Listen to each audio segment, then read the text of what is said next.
Hello guys, welcome to this first I session of Vyas Edification. Myself Shivaji Raja Yadav, UG student at IIT Bombay. Today we have with us the one and only Shishir Mittal sir, popularly known as SM sir, an ITB graduate and one of the four founding fathers of Kota, most favorite and one of the most popular faculty in India, and last but not the least, nice human being. So welcome sir. Thank you. Sir, तो आज का जो हमारा agenda है और मैं चाहता हूँ कि इसका जो पूरा फोकस रहे इस सेशन का, इसको थोड़ा सर इंटरेक्टिव रखना चाहते हैं कि बहुत बार क्या होता है, इंटरव्यू होता है, सामने वाले क्वेश्चन पूछते हैं और सामने वाला आंसर देता है। हम चाहते हैं कि इसको थोड़ा चर्चा के रूप में रखा जाए, जो हमारे कुछ पेरेंट्स के कंसर्न आए हम तक, और जो कुछ स्टूडेंट्स जो आप तक अपने सवाल पहुँचाना चाहते थे, तो वो एक चर्चा के फॉर्मेट में, क्योंकि आपके लिए या उन बच्चों के लिए संभव नहीं कि हर कोई आके आपके साथ चर्चा कर पाए, तो मैं उनके बिहाफ पे आपसे कुछ चर्चाएं करना चाहता हूँ। आज का सर जो मुद्दा है वो ये है कि जैसे जैसे सर अभी के टाइम में पिछले 2-3 महीने से चीज़ें थोड़ी नॉर्मेलिसी की तरफ जा रही हैं, राइट। उसमें क्या है कि सर बहुत सारे पेरेंट्स और स्टूडेंट के सामने एक दोबारा से एक सिचुएशन है, एक डिलेमा क्रिएट हो गया है कि अब यहाँ से आगे क्या करना चाहिए उन्हें। लाइक वो अगर ऑनलाइन कोर्सेज ले रहे थे तो उसी को उनको कंटिन्यू करना चाहिए, या कोई अपने लोकल सिटी में कोई ऑफलाइन कोचिंग से काम चला रहे थे तो उसको कंटिन्यू करना चाहिए।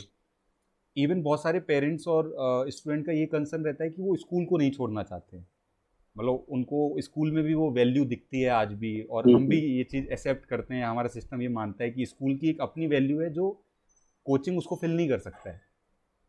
तो इन सब चीज़ों को देखते हुए क्योंकि मुझे इस चीज़ के बारे में जानकारी, मैं चाहता हूँ हमारे जो व्यूअर्स हैं या जो हमारी ऑडियंस है वो भी इस चीज़ को जाने कि व्यास ऐसे लोगों के लिए क्या ऑफर कर सकता है या क्या करने का प्लान कर रहा है कि कोई बच्चा है जो 8th क्लास में है या 10th क्लास में, जो अपने स्कूल में भी पढ़ना चाहता है, अपने स्कूल के दोस्तों को नहीं छोड़ना चाहता है, अपने पेरेंट्स को नहीं छोड़ना चाहता है, और साथ साथ एक अच्छी कोचिंग जहाँ पे उसको एकेडमिक जो नॉलेज रिक्वायर्ड होती है, जो डेप्थ रिक्वायर्ड होती है, या जो आपने सर 25 साल रह के जो करिकुलम बिल्ड किया है कोटा में रहते हुए, वो भी उस तक पहुँच पाए। तो इसके रेफरेंस से सर एक वर्ड मैंने सुना है SIP। तो हम जरूर जानना चाहेंगे सर ये SIP क्या है, और क्योंकि क्यूरियोसिटी बहुत ज़्यादा है, क्या मतलब है इसका, कोई प्रोग्राम है, कोई कोर्स है, डाउट्स भी हैं बहुत सारे लोगों के। तो एक बार सर पहला सवाल ये है कि SIP प्रोग्राम एग्जैक्टली क्या है। ओके, चलिए। राइट। आपने सच तो ये शिवाजी बहुत सारे प्रश्न पूछे हैं, और जो फाइनल आपने पूछा है मैं उसी का जवाब देना शुरू करता हूँ। आपने पूछा SIP क्या है। ओके। देखिए, SIP है school integrated programme. School integrated programme का क्या मतलब है? Now this is a very interesting thing. आप देखें, अगर आप पूरी एक स्कूल का करिकुलम देखें, तो नॉर्मली स्कूल्स जो है वो लगभग साल के 365 में से अप्रोक्सीमेटली 200 डेज के आसपास फंक्शनल रहते हैं। मतलब 200 दिन के आसपास बच्चे स्कूल जाते हैं। 10-15 दिन ऊपर नीचे हो सकता है इसमें। नॉर्मल, मैं कोविड की बात नहीं कर रहा, साधारण दिनों की बात कर रहा हूँ। और लगभग 150 दिन के आसपास स्कूल में छुट्टी होती है। 150। अगर हाँ, ये है। आप खुद देख लीजिए जी यार, है जी। ना, मैं क्या कहूँगी, है ना, है ना। और ये समर वेकेशन आते, खूब वेकेशन होती है, खूब सारे त्योहार होते हैं, जयंतियां होती हैं, डेज होते हैं अलग अलग किस्म के, तो खूब आराम से छुट्टियां होती हैं। अब ये कोचिंग्स के लिए तो खैर बड़ा अच्छा है, वरदान है, इस पर कोई शक नहीं।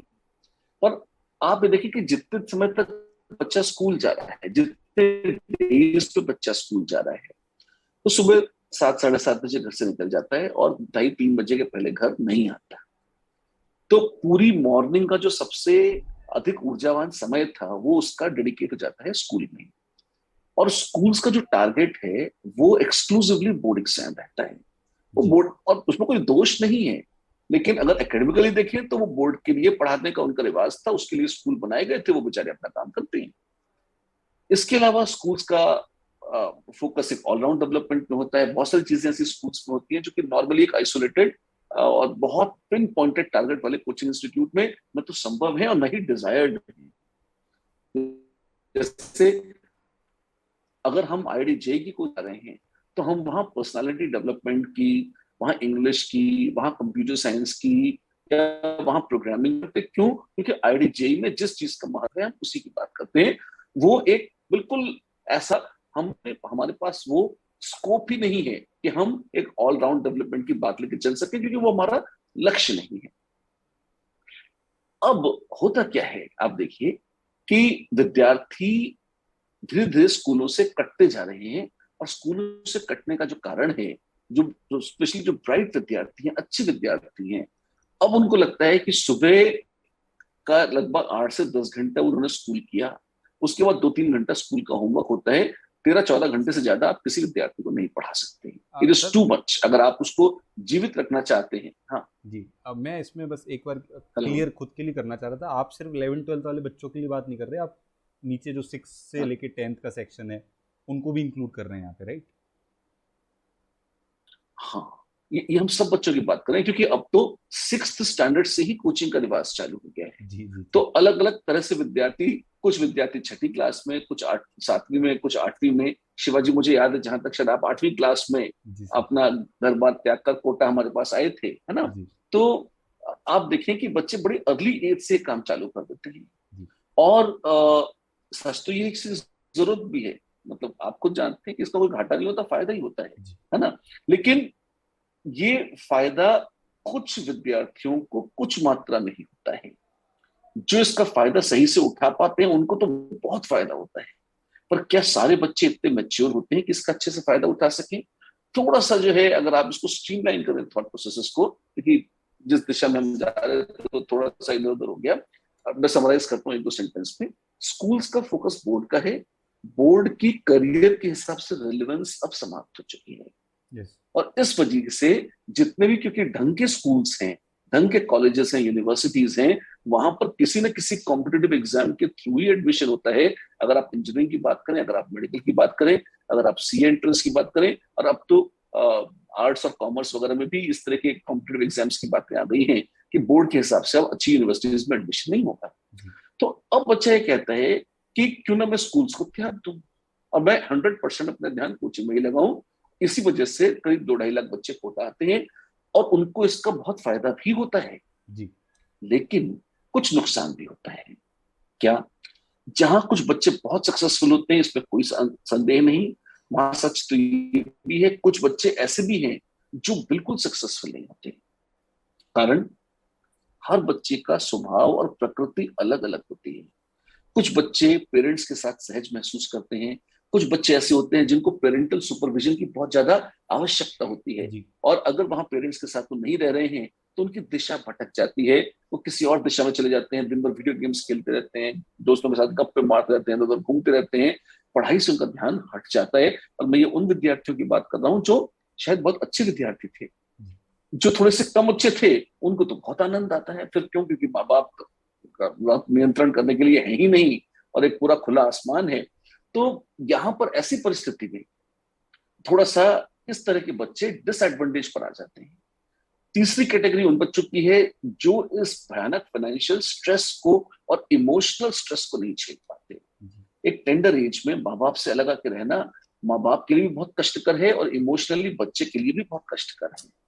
तो मतलब कई बार ये भी संभव नहीं होता, इस वजह से बच्चे उतनी अच्छी पढ़ाई को एक्सेस नहीं कर पाते। कई बार फाइनेंशियली संभव नहीं होता, कोटा आकर पढ़ना या किसी दूसरे शहर में जाकर पढ़ना लगभग कॉस्ट को 3 से 4 गुना 5 गुना तक बढ़ा देता है। तो 3, 4, 5 गुनी महंगी कॉस्ट बच्चे के लिए और माता पिता के लिए बहुत कष्टकर हो जाती है। तो इन सारी चीजों से हम बच सकते हैं अगर हम उस चीज की बात करें जिसकी आपने शुरुआत में चर्चा करी थी कि भाई क्या है SIP। तो ये जो व्यास सर्टिफिकेशन का स्कूल इंटीग्रेटेड प्रोग्राम है, बहुत सरल सा मॉडल है। इसमें हम स्कूल्स के साथ टाइप करते हैं, जो स्कूल्स हमारे साथ टाइप करते हैं, जो भी आप कहें से। और वो बच्चे जो IIT और नीट की परीक्षा की तैयारी करना चाहते हैं, उनका एक सेक्शन अलग से क्रिएट कर दिया जाता है। तो ओके। जैसे आपके पास section A B C D होते हैं, ऐसे मान लीजिए आपने एक J सेक्शन और एक N सेक्शन क्रिएट कर दिया। J सेक्शन J टारगेट के लिए, N सेक्शन B टारगेट के लिए। जी जितने विद्यार्थियों को इस तरफ जाना है वो इस तरफ आ जाए। तो ये पहली बात तो ऐसा नहीं है कि उस स्कूल के हर विद्यार्थी के लिए जबरदस्ती है कि उनको यही करना होगा। जो नहीं करना चाहते हैं ना करें, जो करना चाहते हैं उनके लिए एक तरह से ये एक्स्ट्रा फैसिलिटी है। इससे फायदा क्या है? इसमें बहुत बड़ा फायदा ये है कि बच्चे को सुबह स्कूल और शाम को कोचिंग में था, क्योंकि 13-14 घंटे स्कूल के बाद कोचिंग में आने का उसके पास समय वास्तव में बचता नहीं है, कोचिंग में पढ़ता है। हमने ये सारी डायलेमा खत्म कर दी।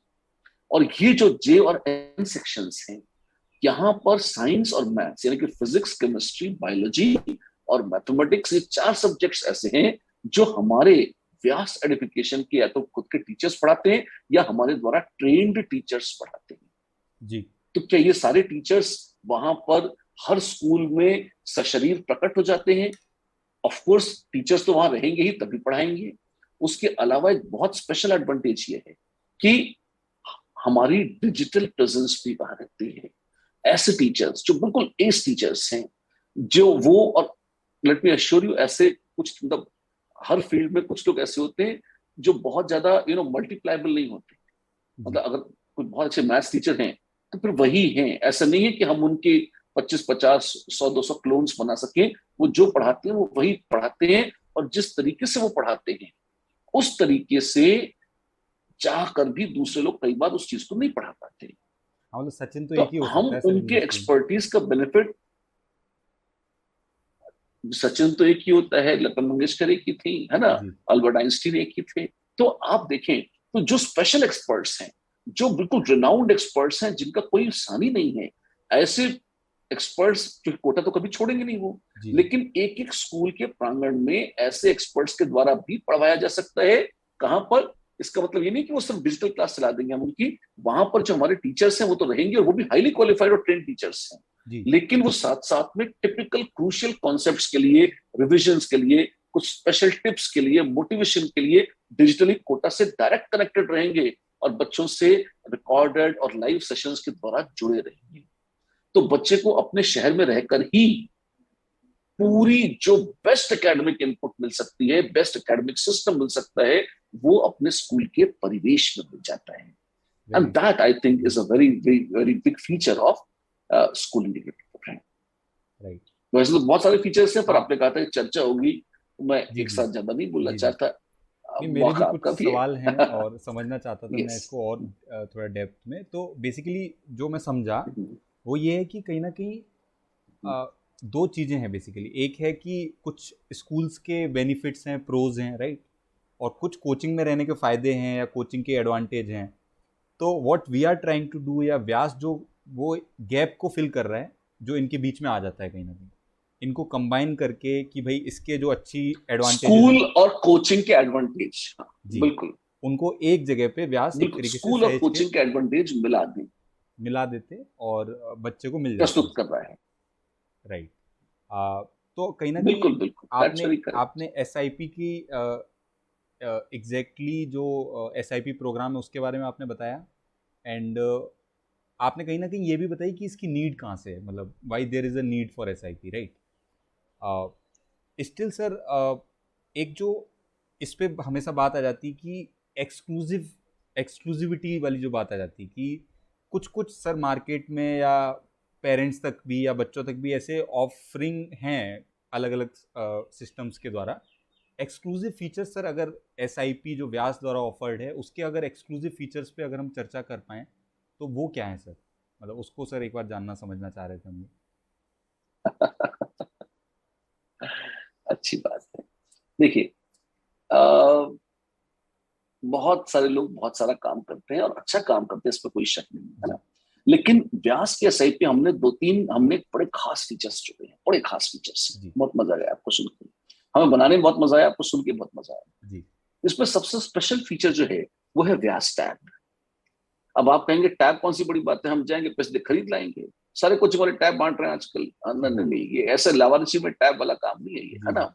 एक तो होता है कि भाई हमें पाखंड करना है, हमें दिखाना है कि देखो हमारे पास टैब भी है, तुम्हें टैब दिया है, और जी यूजलेस है। जी फायदा क्या है अब सुनो। क्या कोई भी टीचर ये बता सकता है कि बच्चे ने डे टू डे बेसिस पर हर बच्चे ने कितना होमवर्क वास्तव में किया है? अगर क्लास में 20 बच्चे भी हैं तो एक एक बच्चे ने हर सवाल किया है या नहीं, पहला सवाल कितने बच्चों ने गलत किया, दूसरा कितनों ने गलत किया, तीसरा कितनों ने गलत किया, या पहले सवाल को करने में इस बच्चे को कितना समय लगा, दूसरे में कितना समय लगा, तीसरे में कितना समय लगा, चौथे में कितना समय लगा जब वो घर पे सॉल्व कर रहा है। क्या ये संभव है किसी टीचर के लिए पता पाना? टीचर तो छोड़ो, जो बच्चा खुद ये काम कर रहा है उसके लिए भी इसका खुद हिसाब किताब रख पाना संभव नहीं होता।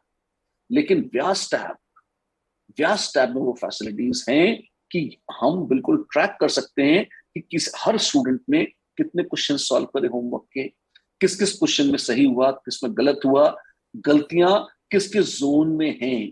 तो हमने वीकनेसेस आइडेंटिफाई करके बता दी। राइट। और सिर्फ यही नहीं, अब आप कहेंगे वीकनेस तो बता दिया आपने, ये भी बड़ी बात है। बच्चे को अंत तक पता ही नहीं चलता कि वीकनेस कहाँ है। वो तो जब एग्जाम फाइनल देता है उसमें लुढ़क जाता है तो वो कहता है कि अरे यार हम तो फेल हो गए। लेकिन हम तो डे 1 से आपको बताना शुरू कर देंगे कि बेटा ये देखो, ये 3 लाइन तुमने ढंग से याद नहीं करी, 3 डेफिनेशन याद नहीं है, सिर्फ 3 सेंटेंस याद कर लो, तुम्हारा ये काम हो जाएगा। तो बच्चे को भी लगता है हाँ ठीक है। अब मैं उसको जब मोटी किताब पढ़ा दूं कि बेटा ये एक काम करना, तेरा साल भर नहीं पढ़ा तो ये 2000 पेज पढ़ ले और तुझे 10,000 क्वेश्चन लगा ले, बस तेरा सिलेक्शन हो जाएगा। पागल समझा है क्या? बच्चा ही तो है यार। तो आप साल भर का काम 2 दिन में नहीं करा सकते, आपको रोज थोड़ा थोड़ा काम उसे कराते रहना पड़ेगा। और ये हम व्यास टैब की मदद से, जो कि आर्टिफिशियल इंटेलिजेंस के द्वारा सपोर्टेड है, एआई को यूज करते हुए इतना बढ़िया हमने उसका सिस्टम सेट किया है कि ये सारी फैसिलिटी हमारे विद्यार्थियों को वहां मिल जाती है। और कैसे मिलती है? हर क्लास टीचर के पास, हर सब्जेक्ट टीचर के पास रिपोर्ट आ जाती है कि भाई मेरे स्टूडेंट को ये होमवर्क था, ये उसका करके लाना था और उसने कितना किया है। जैसे ही उनके पास ये रिपोर्ट आती है कि ये होमवर्क हमने दिया था और इसने इतना किया है, मान लीजिए टीचर देखते हैं कि क्वेश्चन नंबर 3 जो है वो 80% बच्चों ने गलत किया है, तो टीचर को ये समझ में आ जाता है कि जो भी मैंने पढ़ाया था, अच्छा पढ़ाया बुरा पढ़ाया इसका सत्यापन नहीं कर रहे हम, लेकिन जो भी मैंने पढ़ाया था वो इन बच्चों के लिए इनसफिशिएंट था। तो अब जब टीचर क्लास शुरू कर रहे हैं तो सबसे पहला काम क्या करेंगे, वो क्वेश्चन नंबर 3 डिस्कस कर लेंगे कि बेटा देखो, यही नहीं उसके जैसे 2 सवाल और करा देंगे, ताकि वो कॉन्सेप्ट जो क्वेश्चन नंबर 3 में इन्वॉल्व था, जिसमें से अधिकांश बच्चे असहज हैं, उनका ठीक हो जाए। ये तो एक काम तो ये हुआ कि न सिर्फ हमने पहचाना कि गड़बड़ कहाँ है, टेक्नोलॉजी की मदद से हमने, और हमारे अच्छे टीचिंग मॉड्यूल्स हैं उनकी मदद से हमने उस एरर को एलिमिनेट भी करा दिया। फिर इसके अलावा सबसे खास फीचर क्या है, हमारे हर हफ्ते रेमेडियल सेशंस होते हैं, 1-to-1 पर्सनलाइज सेशंस, जिसमें हाँ वहां पे जो स्कूल में जो हमारे टीचर हैं, व्यास के जो टीचर हैं, सब्जेक्ट टीचर वहां हैं, वो और बच्चे छोटे छोटे 3-3, 4-4 बच्चों के ग्रुप्स में सर से मिलते हैं और सर उनसे बात करते हैं, उनको बताते हैं कि देखो बच्चे तुमने यहाँ पर ये गलती करी है, यहाँ पर ये करी है, और उनको बैठ के ट्यूटर भी करते हैं, बताते हैं कि भाई आपको ये पोर्शन, जैसे डॉक्टर्स प्रिस्क्रिप्शन लिख के देते हैं ना, वो बकायदा रिटन में दे देते हैं कि तुम ये काम ऐसा है जो ये तुम्हारी बीमारी की इलाज, ये डायग्नोसिस है, बीमारी की डायग्नोसिस किसने करी? व्यास टैब में जो ऐप है हमारी उसने करी, और उसके बाद इलाज हमारा डॉक्टर लेके दे देता है, जो कि हमारे टीचर्स, गोली तो खुद खानी पड़ेगी, जी है ना। हाँ, जो डॉक्टर्स जो है हमारे टीचर्स, हमारे टीचर ही एकेडमिक डॉक्टर्स का काम करते हैं एक तरह से। और उसके बाद बच्चों को कई बार तो सिर्फ ये बताना होता है कि बेटा ये आधे घंटे का काम तुम कर लो और तुम्हारे टनाटन हो जाएगा। बच्चे कर लेते हैं। गलती क्या होती है? 99.99999% केसेस में उनको ये बताने वाला कोई होता ही नहीं है, ये देखने वाला कोई होता नहीं, क्योंकि सिस्टम ही नहीं है। राइट। और जब आपने कहा था व्यास टैग या व्यास के एसआईपी की खूबसूरती क्या है, ये सबसे बड़ी खूबसूरती है। एक एक बच्चे को उसके हिसाब से हम बता सकते हैं कि देखिए आदित्य, आपने यहाँ यहाँ ये गलतियां करी हैं, इसको ठीक कर लीजिए। और ये ऐसा नहीं कि हम 6 महीने बाद बताते हैं, पहले दिन से व्यास टैब बताना शुरू कर देती है, और हर हफ्ते जिंदा टीचर उसके सामने बैठ के 1-to-1 बातचीत करते हुए उसको बताते हैं, ताकि वो चाहकर भी उस चीज को निग्लेक्ट न कर सके। और फिर बच्चे हमारे पास, देखिए ये कोई कंपलसरी तो है नहीं जी। अगर कोई आईआईटी नीट की तैयारी कर रहा है तो अपनी इच्छा से कर रहा होता है जी, तो बच्चों को तो बता देना काफी होता है। जब उन्हें पता लग जाता है कि हाँ यहाँ गलती है, यहाँ हम ठीक कर ले तो हम इम्प्रूव कर लेंगे, कर लेते हैं। और जिसको इम्प्रूव करता वो आता ही नहीं हमारे पास। राइट। तो ये अच्छा, बहुत यूनिक सिस्टम है। इसी में, और जहां तक मैं समझता हूँ ये ट्रैकिंग की जो आपने बात की, बेसिकली जो ट्रैक करते हैं हम बच्चे की परफॉर्मेंस को, बच्चे की गलतियों को, इवन बच्चे की पॉजिटिव साइड को, राइट, वो होता है ना स्ट्रेंथ और वीकनेस, आप उसके सामने बहुत आसान फॉर्म में पुट कर देते हैं कि देखो बेटा आपकी ये स्ट्रेंथ है, इस पे अपने को और इसको ऑप्टिमाइज करना पड़ेगा, और ये वीकनेस है जिसको अपने को रेक्टिफाई करना पड़ेगा, समथिंग ऑफ दैट सॉर्ट। इसी में मेरे को आई थिंक एक बिल्कुल चीज़ ये भी बिल्कुल। दिख रही है कि जो टीचर होता है उसको भी बच्चे को समझने में काफ़ी सहूलियत हो जाती है, और बहुत ज्यादा। इवन उसके पेरेंट्स देखिए को भी। आज 25 साल हो गए हमें पढ़ाते थे, और इसमें दिन रात हमने पढ़ाया है, खूब पैशन के साथ पढ़ाया है। लेकिन हर टीचर के पास हर क्लासरूम में न तो इतना इतना अनुभव होता है, न इतना पैशन होता है, और न कई बार इतनी इनपुट होती है, न उनकी परिस्थितियां ऐसी होती है कि उस समय वे कर सके। सही बात। लेकिन अपने इस एक्सपीरियंस को हमने टेक्नोलॉजी की मदद से हर एक में बांट दिया है। तो सॉरी, जी तो हर टीचर अब वो इनपुट ऐप से निकाल लेता है और बात कर सकता है, और सिस्टम का हिस्सा है कि उसको बात करनी है। उनका मनोरंजन नहीं है कि वो चाहे तो बात करें चाहे तो ना करें, बाकायदा उसके सेशंस लगते हैं कि हाँ जी आज आपका ये सेशन है, आज सर आपसे मिलेंगे, अगले दिन आपसे मिलेंगे, अगले दिन आपसे मिलेंगे, और इसमें मिलके ABCDEFG सबसे बात होगी, और सबको उनकी उनकी रेमेडी बताई जाएगी। जी। पर अगले हफ्ते जब मिलेंगे तो पूछा जाएगा कि पिछले हफ्ते जो बताया था बेटा उसका क्या किया तुमने, जरा बताओ। और कुछ नहीं किया तो यहाँ बैठ जाओ 2 घंटा एक्स्ट्रा, हम भी बैठे हैं तुम भी बैठे हो, पूरा करो उसको जाओ। पिछले हफ्ते की तो दवाई जब खाई ये कि नहीं सिस्टम खाई। बन जाता है, जी हाँ है ना, और जी। ये ऐसा काम है जब आप ये सोचिए हफ्ते दर हफ्ते, महीने दर महीने, साल दर साल जब ये होता जाएगा, क्या शानदार रिजल्ट। आई मीन फिर तो मतलब मजा आना ही आना है, इसमें तो कुछ मतलब अच्छा ही होगा, इसमें तो खराब हो ही नहीं सकता कुछ। तो बेसिकली जिन फीचर्स को आपने पोर्ट्रे किया यहाँ पे या पुट किया, जो एक्सक्लूसिव फीचर की बात की, तो मैं यहाँ पे एक चीज़ समझ पा रहा हूँ जो मोटी बात है कि एक तो आपने जो बेस्ट पॉसिबल एकेडमिक टीचिंग हो सकती थी वो पहुँचा दी बच्चे तक, एक बिल्कुल। मेंटर, एक ऐसा मेंटर उस तक पहुँचा दिया। बल्कि मुझे ऐसा लगता है कि एक टीचर से ज़्यादा वो उसका मेंटर और एक एकेडमिक कंसल्टेंट ज़्यादा हो गया बेसिकली, राइट? क्योंकि एकेडमिक गाइड। Guide, yes. या हाँ। Guide is a good word, okay. तो बेसिकली कि बहुत ही कस्टमाइज की वो एक एक पर्सन को बच्चे को समझेगा बेसिकली, और उसके अकॉर्डिंग सॉल्यूशन सजेस्ट कर सकता है, राइट? इसमें सर मेरे को एक डाउट ये था, बिल्कुल, या that's as very a true. Student जो मेरे मन में लालच उठता अगर इस प्रोग्राम में कि इंसान को जितना भी तो उसको लगता है कि और मिल जाए और मिल जाए, तो क्या किसी बच्चे के पास यदि मान लो वो आपसे इंटरेक्ट करना चाहता, आपका कोर्स, आपका उसने स्क्रीन पे कोर्स देख लिया, वहाँ पे कोई केमिस्ट्री का एकेडमिक गाइड होगा जो उसकी हेल्प करेगा, राइट?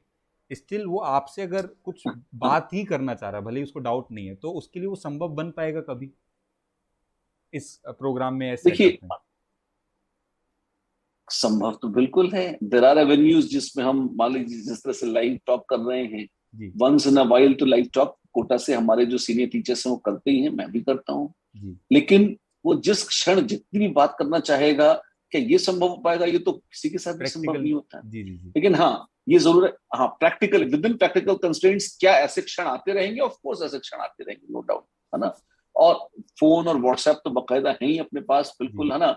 अगर केमिस्ट्री में कोई डाउट पूछना है तो भी पूछ सकते हैं, अदर देन कुछ पूछना है तो जिस तरह से आप कई विद्यार्थियों के डाउट पूछ रहे हैं, इसके मार्फत से उनको अपने प्रश्नों के उत्तर तो मिल ही जाएंगे। और फिर एक बड़ा प्यारा फीचर है कि अगर वो चाहें कि अपनी इस तरह की चैट्स में अपनी फोटो भी देखना चाहें, कई बार बच्चों की इच्छा होती है, उनको बड़ा मजा आता है, जी जी मोटिवेशन मिलता है, तो जी। अपना वीडियो डाउट रिकॉर्ड करके भेज दें, कैमरा उठाया, मोबाइल पे वीडियो रिकॉर्ड किया, भेज दिया कि सब ये पूछना चाहते हैं हम, हमने चला दिया, साथ में अपना उत्तर भी जोड़ दिया, बिल्कुल ये राइट। सब संभव है तो और ये होगा।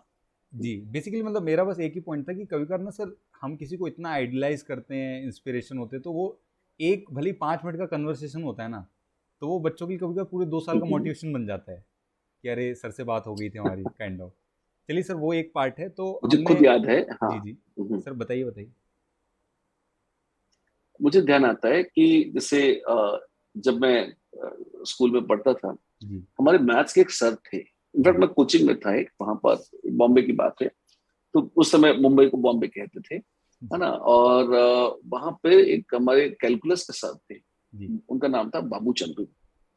और बहुत बहुत अच्छे टीचर थे, और जी सर। बहुत स्ट्रिक्ट टीचर थे, मतलब कभी हंसते मुस्कुराते थे नहीं, मैथ्स के टीचर वैसे भी थोड़े गंभीर रहते हैं, जी वो तो बिल्कुल ही नहीं हंसते थे, थोड़ा सा हमें गुस्से में ही लगते थे, सब बच्चे पढ़ रहे थे उससे, और पढ़ाते बड़ा शानदार थे।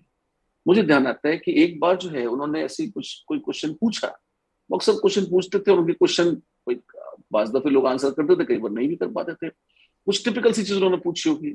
जी और ईश्वर की ऐसी कृपा हुई कि मैंने उसका उत्तर दे दिया, जी सूझ गया, दे दिया जो भी था। जी उन्होंने, नॉर्मली वो ज्यादा किसी को ध्यान से देखते नहीं थे, पर उन्होंने मुझे देखा, कहने अच्छा ओके कौन आंसर कर रहा है, वो अच्छा नहीं बोला, उन्होंने देखा, जी तो सुना, तो लगे ओके, हो। फिर वो बोर्ड पे मुड़ के अपना काम करने लग गए। अच्छा गुड। मुझे याद है 3 महीने मैंने जब, यस, जिन टीचर्स को आप आइडलाइज करते हैं उनका कई बार एक शब्द भी आपको बहुत मोटिवेट कर देता है, आपको काफी एक अच्छे मेंटल फ्रेमवर्क में ला देता है। तो I understand this is very beneficial also, it's very crucial also, and that's why I said कि हाँ हम रहेंगे और क्यों नहीं, बात भी करेंगे, जितनी कर पाएंगे उतनी जरूर करेंगे। जी। अच्छा सर, एक थोड़ा सा आउट ऑफ ब्लू मेरी क्यूरियोसिटी के लिए, बहुत लोगों की हो सकती है क्यूरियोसिटी, सर केमिस्ट्री में जो आपका एक ऑरा है, या केमिस्ट्री में जितनी नॉलेज और डिलीवरी वाइज जो डेप्थ है, सर आपकी केमिस्ट्री शुरू से ही जब आपकी जेई पीरियड में भी इतनी अच्छी थी, या आपके भी कुछ पेन पॉइंट्स थे केमिस्ट्री में, मतलब कि कहीं कहीं यार ये समझ में नहीं आता, ये अच्छा नहीं लगता काइंड ऑफ, क्योंकि अब तो सब अच्छा लगता है, सब पढ़ाते हैं सर आप। देखो ऐसे, जैसे सारे विद्यार्थी होते हैं वैसे अपन भी थे, है ना। जी अच्छा, हमने जेई केमिस्ट्री किसी टीचर से तो पढ़ी नहीं, जी जी है ना। जब स्टूडेंट थे तब भी, तब तो किताबें भी बहुत मुश्किल से मिलती थी जेई के संदर्भ में, है ना। जी तो जैसे तैसे ढूंढ ढांड के जितना पढ़ पाए पढ़ा, नहीं पढ़ पाए चुप हो जाओ, है ना। आप कोई रोने बैठेंगे तो आंसू पूछने वाला तो कोई था नहीं उसमें। तो मुझे ध्यान आता है, मैंने केमिकल बॉन्डिंग जो है जी अपने जेई में, वो मुझे बिल्कुल समझ में नहीं आई, पता नहीं क्या हो रहा है, मैं छोड़ दी पूरी। मैंने पूरे इनऑर्गेनिक केमिस्ट्री पूरी छोड़ दी, छोड़ दी। मतलब इसमें जो आप, हाँ पूरी छोड़ दी, कुछ जी कुछ आते ही था, है ना। फिर कुछ मोटे मोटे, जैसे जिसको आप रिएक्शन मैकेनिज्म्स बोलते हैं, जीओसी बोलते हैं, वो तो थी ही नहीं। हम्म, कार्बोकेटाइन, कार्बन आयोडाइड, कार्बनिक अम्ल, सब बाहर, कुछ नहीं आता था हमें, है ना। और वो तो कोर्स में मेंशन भी नहीं था एक्चुअली, है ना, ना उस जी तरह के क्वेश्चंस आते थे। वो ऑर्गेनिक पौधा एक अलग टाइप के आते थे, उसमें लंबे लंबे वर्ड प्रॉब्लम्स आते थे कि ए से सी बना, बी से सी, सी से डी, ई एफ, वो भी बड़े अच्छे पजल टाइप के प्रॉब्लम होते थे, वो बढ़िया से आते थे। इनफैक्ट इनऑर्गेनिक की भी आ जाते थे, इनऑर्गेनिक में क्वालिटेटिव तो करी थी, याद आता है, लेकिन वहां बॉन्डिंग वॉन्डिंग सब छोड़ दी। छोड़ दी। तो ये तो जब पढ़ाना शुरू किया, मुझे ध्यान आता है तब जो है, मतलब केमिस्ट्री पसंद थी मुझे, क्योंकि सब्जेक्ट भी बहुत प्यारा है तो पसंद तो आ ही जाता है। जी जब केमिस्ट्री पढ़ाना शुरू किया तो बॉन्डिंग पढ़ाने का मौका आया, अब मैं टालता रहा कि बॉन्डिंग कैसे पढ़ाएंगे, आपको समझ में नहीं आती। तो लेकिन आप कोर्स में है, एज अ स्टूडेंट तो आप उसे डॉज कर सकते हैं, एज अ टीचर तो आप कब तक डॉज करेंगे। जी तो पहले कुछ और पढ़ा दिया, फिर कुछ और पढ़ा दिया, फिर कुछ और पढ़ा दिया। अब फिर बच्चे भी कहने लगे सर तो बॉन्डिंग वो चाहिए, तो बॉन्डिंग पढ़ेंगे, है ना। जी तो अपने को लगा कि बॉन्डिंग का एक इश्यू क्रिएट हो रहा है। अच्छा, बॉन्डिंग के साथ सबसे ज्यादा तकलीफ जो होती थी वो होती थी स्ट्रक्चर्स बनाने में। ओके। अभी भी मैं देखता हूँ अधिकांश टीचर्स भी स्ट्रक्चर्स को लिख के रटा देते हैं, हम्म और मुझे ये चीज कभी पसंद, शुरू में इंट्यूटिवली पसंद नहीं आती थी। हम्म तो मैं इस चक्कर में कुछ समझ में आता है तो मैं बच रहा था। अच्छा, किताबें, अब तो क्या नेट वेट है, उस टाइम में इंटरनेट नहीं होता था। और कोटा में जब मैंने पढ़ाना शुरू किया था तो लेदे के एक एक ही दुकान, किताबों की दुकान थी, जहां पर स्कूल कोचिंग जो मिलता था वही मिलता था, जी उसके पास कुछ था नहीं। हम्म, तो फिर बंसल सर के पास गए कि सर अब ये बॉन्डिंग आप मतलब ये बड़ा मुश्किल बैठ रहा है, तो हम तो नहीं पढ़ा पाएंगे। तो सर ने कहा कि देखो पढ़ाने तो तुमको ये, अब मैं और किससे पढ़वाऊंगा, है ना। तुम एक काम करो, तुम्हें कुछ किताबें चाहिए तो मैं मंगा देता हूँ। हाँ तो अंधे को क्या चाहिए, 2 आंखें, तो मैंने कहा मंगा दो, आपको किताबें मंगा सकते हो तो पढ़ लेंगे अपन। जी तो उन्होंने वही इंजीनियरिंग कॉलेज से किसी से कहा कि कुछ किताबें मंगाई, वो यूजलेस थी, कुछ हुआ नहीं मुझसे। फिर मैंने चुपचाप छुट्टी ली, टिकट कटाया, मैं आया आईआईटी बॉम्बे, लाइब्रेरी में 2 दिन बैठा और जो किताब हत्थे लगी सब मैंने जेरोक्स करा दी। Okay, you came back to ITB. उस समय, यस यस, है ओह। ना, क्योंकि किताब कहीं मिलती नहीं थी ना। जी आज आज का दिन देखिए, आपने गूगल किया आपको चीजें मिल जाती है, विकिपीडिया मिल जाता है, तब इंटरनेट नहीं था, है ना। तो किताबें उपलब्ध नहीं होती थी, है ना। मैंने पूरे भारत में कई शहरों में घूम घूम कर किताबें इकट्ठी करी हैं, फिर उन्हें पढ़ा है, तब जाकर ये आइडिया आया है कि वो क्या कैसे कराना पीछे है। पीछे बैकग्राउंड में दिख तो रही हैं आपके। ये कम है काफी वैसे। जी हाँ, तो इकट्ठी करी, मिल गई। अच्छा, फिर उसमें बॉन्डिंग के साथ दिक्कत ये भी थी, किताबों का जखीरा तो आप 2 दिन में आईआईटी से ले आए, जी उसे पढ़ना भी पड़ेगा। अच्छा, बॉन्डिंग चूंकि बहुत पुराना पेन पॉइंट था हमारा, तो जब पढ़ना शुरू करें नींद आ जाए। अच्छा, कोई पढ़ने के लिए कोई छुट्टी तो मिलती नहीं थी, कोई सैबैटिकल का कॉन्सेप्ट नहीं होता। हाँ। सुबह से रात तक तो आप पढ़ा ही रहे हैं, वही दूसरा चैप्टर पढ़ा रहे हैं। जी। तो आपको रात में 10-11 बजे जब आप पूरा थक के चूर हो चुके हैं, तब आपको नया चैप्टर तैयार करना है, उसकी शीट बनानी है, पहले से कोई मॉडल है नहीं, और आपको लगभग उसको 40-50 किताबों से पढ़ना भी है ताकि आपको समझ में आ जाए। और जैसे ही शुरू करें, इतनी बढ़िया नींद आती है, कोई जवाब नहीं। पर जैसे तैसे करते करते फिर धीरे धीरे किसी किताब से एक लाइन, किसी से दूसरी लाइन, कहीं कुछ क्लियर हुआ, कहीं कुछ क्लियर हुआ, ऐसे कर करके अपने अपने मधुमक्खी की तरह वो शहद इकट्ठा किया, और उसके बाद वो इतनी अच्छी गई, इतनी बढ़िया पढ़ाई गई कि मतलब आज तक चल रही तालियां है। ही बज गई एक बार तो। जी। आज तक सबसे अच्छे और बेहतरीन चैप्टर्स में न सिर्फ हमारे बॉन्डिंग माना जाता है, उस बॉन्डिंग की हमारी मेहनत ने बाकी सबका भी रास्ता क्लियर कर लिया।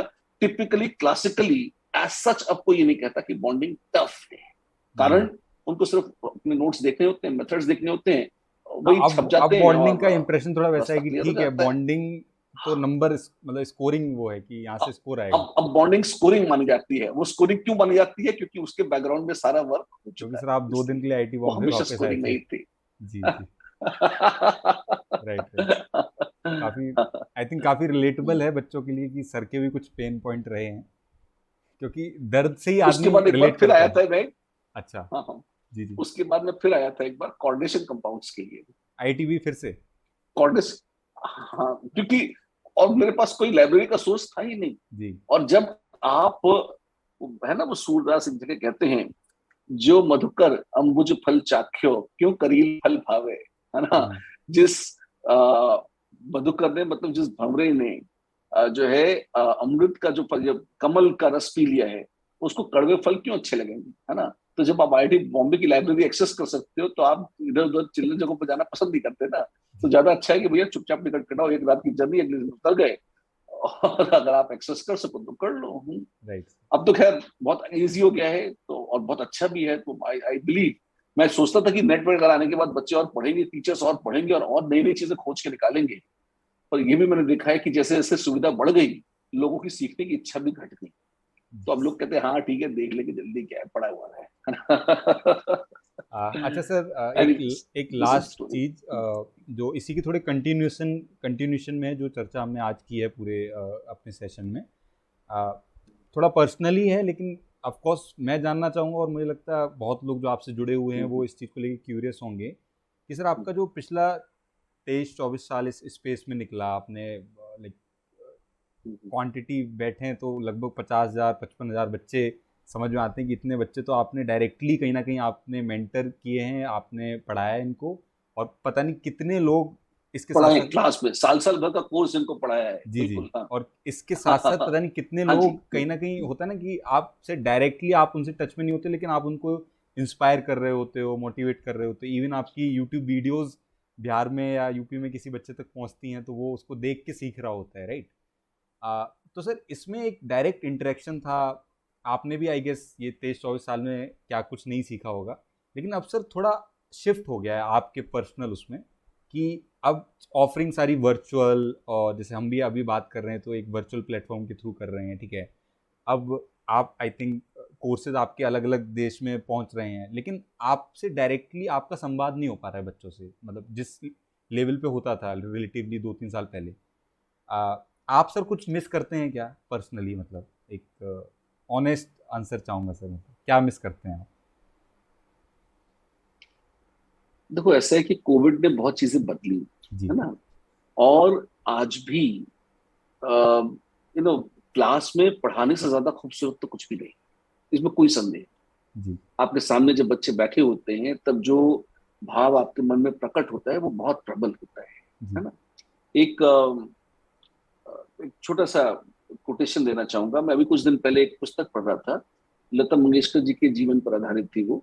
उसमें एक स्टेटमेंट उनका कोट किया गया है। वो कहती हैं कि जब मैं गाती हूँ, तो मैं सिर्फ शब्दों के हिसाब से, म्यूजिक के हिसाब से, या सीन या सिचुएशन या एक्टर्स के हिसाब से नहीं गाती, मैं अपने पूरे अस्तित्व के साथ गाती हूँ। तो तब जाकर उसमें वो भाव प्रकट होता है जो आपको ऐसा लगता है। वो एक बहुत पर्सनल टॉक में उन्होंने किसी के साथ शेयर किया था, और उन्होंने कहा कि जब मुझे वो महसूस होना बंद हो जाएगा, जी। किसी गाने में बंद भी हो जाता है, तो मैं वो गाना नहीं गाती, क्योंकि उसमें अच्छा। फिर वो उसका जो इफेक्ट है वो खत्म हो जाता है। ओके। तो ये मुझे लगा कि एक बहुत रिलेटेबल चीज है, क्योंकि पढ़ाना, एक क्लासरूम में पढ़ाना एक ऐसा काम है जिसमें फिर सब भूल जाते हैं, फिर वो वही रहता है कि वो मोमेंट रहता है कि हम पढ़ा रहे हैं और ये बच्चे हैं और इनको हमको पढ़ाना है। तो यस, वो एक बहुत ही स्ट्रांग इम्पल्स है। वाइब बोलते हैं इसको, कि लेकिन वाइब उसके साथ मिसिंग। साथ ये भी सच है, हाँ, वो जो वाइब है, हाँ, वो जो माहौल है, वो एक्स्ट्रॉर्डनरी है, इसमें कोई संदेह नहीं है। लेकिन ये भी है कि जैसे जैसे जिस तरह से हमने इस वर्चुअल मीडियम को पिछले 2 सालों में एक्सप्लोर किया है, पहले तो बड़ा अजीब सा लगता था, शुरुआत में लगता था कोई वाइब्स ट्रांसफर नहीं हो पाएंगे एज सच, पर नहीं, हो जाती है। अगर अगर बिल्कुल रिकॉर्डिंग के समय आप मन में वो भाव जगा पाते हैं जी। कि हाँ, मुझे तो बच्चे दिखने भी लगते हैं, इसका मतलब ये नहीं कोई हेलुसिनेशन हो रहा है, मैं पागल हो रहा हूँ, मुझे बिल्कुल ऐसा लगता है विद्यार्थी यहाँ बैठे हैं, मैं पढ़ा रहा हूँ, वो विद्यार्थी बीच में हाथ भी उठा लेते हैं, मुंह भी बना लेते हैं कि नहीं नहीं, ये मजा नहीं आया जो बोला तुमने, दोबारा बोलो एक बार फिर से, है ना। जी। तो I now I have begun to imagine the students in front of me, and I can actually make out कि वो यहाँ पर थोड़ा सा असहज हो गए हैं, जो मैंने बोला है, या थोड़ा सा उनको या एक अच्छी क्लिक मिली है, बड़ा वाव मिल रहा है। तो वो धीरे धीरे मुझे ऐसा लगता है कि एक नए माध्यम से अभ्यस्त होने वाली बात ज्यादा है, जैसे जी। जैसे हो जाएगा, क्योंकि मन पढ़ाने में रंग जाता है, जी। तो ये इसमें भी आ तो जाएगा ही सही। Sure sure. मुझे नहीं लगता कि ये असंभव है, बिल्कुल। एक लास्ट पॉइंट के साथ सर कंक्लूड करना चाहूँगा, जो अभी आपने बात बोली ना कि वो पढ़ाते पढ़ाते रियलाइज हो जाता है कि अच्छा बच्चे को डाउट आ रहा है, ठीक है, भले ही बच्चे नहीं होते हैं वहाँ पे, क्योंकि वो शायद अनुभव का एक क्यूमुलेटिव यू कैन से ना एक्सपीरियंस है, you can say that, right. तो उसमें आपने कहीं पॉइंट एक बोला था कि बहुत लोगों का ये डाउट था, जो वर्चुअल मीडिया पे जब ऑफरिंग की जाएगी, जब कोर्सेज पढ़ाए जाएंगे, तो जो एक्सपर्ट टीचर होगा जो स्क्रीन पे पढ़ा रहा होगा, हाँ, तो आपने कहा था वो बाई डिफॉल्ट ही आपके आधे डाउट, मतलब सारे डाउट्स क्लियर कर देगा वहाँ पे। ऐसे चांसेस ही कम बचेंगे कि बच्चा सोचेगा कि अच्छा मुझे तो डाउट आएगा, वो क्लियर कैसे करेंगे। तो मोस्टली तो वो एक्सपर्ट ही क्लियर कर देगा, जो एक आधा डाउट बच जाएगा तो वहाँ पे जो टीचर अवेलेबल रहेंगे वो क्लियर कर देंगे बेसिकली। ये सच है। देखिए, ऐसा होता है, अधिकांश डाउट्स तब आते हैं मन में जब या तो विद्यार्थी बहुत हड़बड़ी में हो, जी। वो एक साथ ही पूरा चैप्टर डाउनलोड करना चाहता है, जबकि उसमें 10 सेशंस लगे, तो उसे जी। दिक्कत आएगी। जी। अ, अगर तसल्ली से कोई विद्यार्थी सुन रहा है, तो उसको दिक्कत सिर्फ तब आती है जब बोलने वाले के लेक्चर डिलीवरी में गैप्स हो। हम्म। मतलब हमने अगर कोई इलॉजिकल बात कह दी, ए बी सी डी, ई की बजाय ए बी डी सी उल्टा कर दिया, हम्म। तो वो डी बोलते समय सी फंस जाएगा, फिर हम्म। वो हाथ उठा देगा, ये कैसे हो गया, फिर आप सी समझाओगे, और ऐसा फैल गया। तो जब सीक्वेंसिंग गड़बड़ नहीं हो रही, हमको पता है कि एक क्वेश्चन अगर हमने ये कॉन्सेप्ट बताया है तो उस पर 6 क्वेश्चन कराने हैं, अगर 6 नहीं कराएंगे तो विद्यार्थी को समझ में नहीं आएगा, है ना। हो सकता है 2-4 अच्छे विद्यार्थियों को आ जाए, पर पूरी क्लास को नहीं आता, तो हम वहां 6 क्वेश्चन ही कराएंगे, फिर वहां 4 नहीं कराएंगे। अब ये एक ऐसी गणित है ना, जो अनुभव के साथ साथ इसमें डेडिकेशन और पैशन भी चाहिए, तीनों चीजें होनी चाहिए। अनुभव तो क्या है, वर्ष वर्ष बीतते हैं तो अनुभव तो सबको हो ही जाता है, नॉट बिग डील, है ना। लेकिन क्या हमने उस डेडिकेशन और पैशन और इंटेंसिटी के साथ लगातार पढ़ाया है?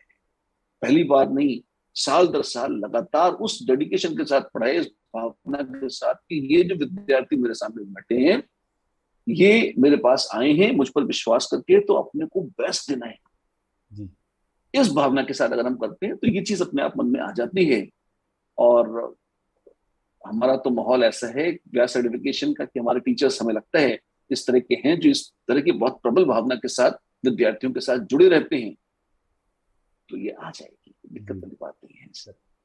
पर हाँ, ये रेयर भावना है, जी। इस मतलब हर जगह होती है ऐसा नहीं है, ये भी एक यूएसपी है व्यास का। जी सर। बिल्कुल बिल्कुल। तो सर बहुत बहुत धन्यवाद सर ये टाइम के लिए। और जितने बच्चों के, हमने एक लास्ट टाइम एक आस्क क्वेश्चन सर किया था जेई के ऊपर, जो जेई एडवांस देने वाले बच्चे थे। हम्म। अब हमारा ये पहला आई सेशन है बेसिकली, तो इसमें जो कुछ पेरेंट्स और स्टूडेंट्स के कंसर्न मेरे तक पहुँचे थे वो मैंने आप तक पहुँचाने के प्रयास किए, और मुझे ऐसा बिलीव है कि सेटिस्फैक्ट्री आंसर मिल चुके हैं लोगों को। स्टिल ये ऑडियंस के लिए बोल रहा हूँ मैं कि यदि किसी को लगता है कि उसके कुछ डाउट्स या कुछ कंसर्न इसमें मेंशन नहीं हुए हैं तो वो हमारे कमेंट बॉक्स में लिख सकता है, जो व्यास की टीम है सर से कंसल्ट करके वहाँ पे आपके आंसर लिख सकती है वहाँ पे। ठीक है सर, बहुत बहुत धन्यवाद सर।